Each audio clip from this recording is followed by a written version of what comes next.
So I walk into a golf competition, and the first thing in my mind is I don't care and I want to go home.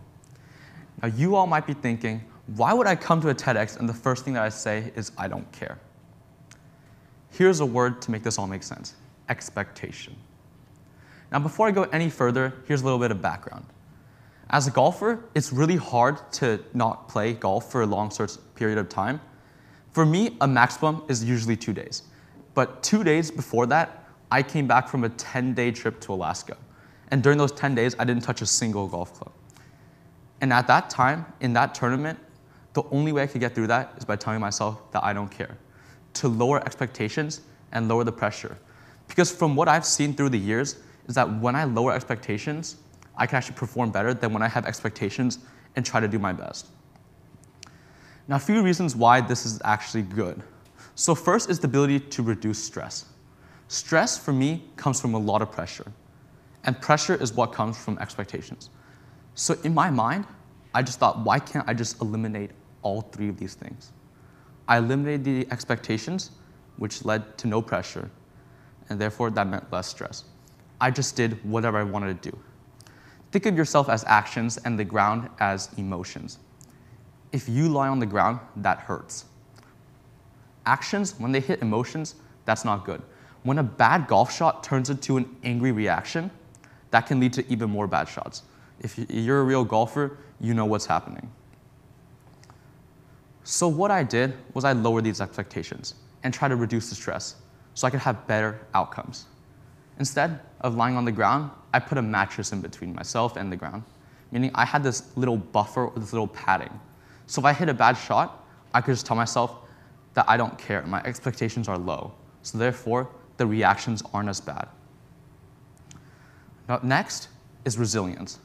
We've all been told that we need to normalize failure, but it's so hard, right? Failure, we feel like, is always something that's bad, and it can never be good.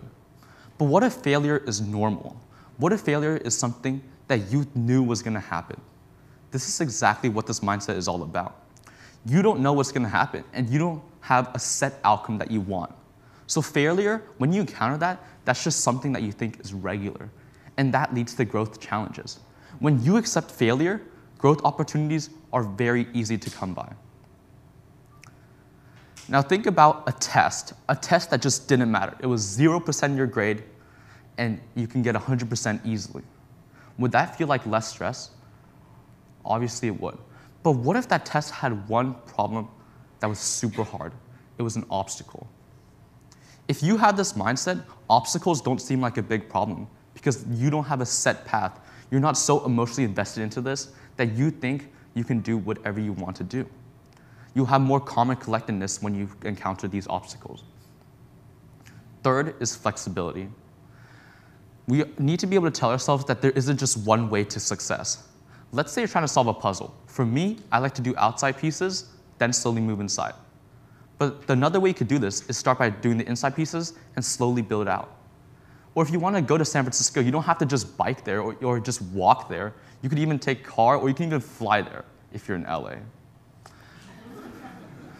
Still, this just shows that there's more than one way to success. You don't have to have one way. You don't have to have one action that leads to another. A plus B doesn't always need to go to C, when you can do A plus B equals D. So just to make this a little easier to understand, 4 words. It's not that deep. You've probably heard some of your teenage kids say this before, but this actually has so much meaning in it. It's not that deep. It basically just means have some freedom and enjoy yourself. Why do you have to stress over these small actions when we can just have fun? Which leads to number 4, live in the moment. Living in the moment, for me, means doing whatever I want, whenever I want. This mindset just allows me to have fun. Like in golf, I can hit the dumbest shots possible, but I can still have fun. And if you played a sport before, you've probably heard a coach say, have fun, which is exactly what I'm trying to do with this mindset. I'm only going to live one life, so I'm going to do whatever I want, and I want to make sure I have fun.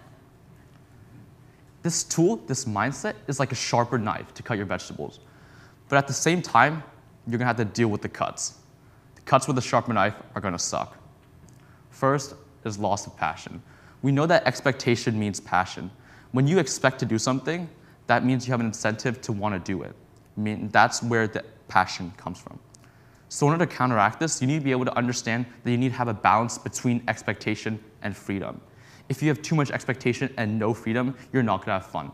But if you have too much freedom and no expectation, you're not going to do as well. So you need to be able to understand that this mindset is just something that you're going to use for a short period of time. You need to be able to snap out of it later.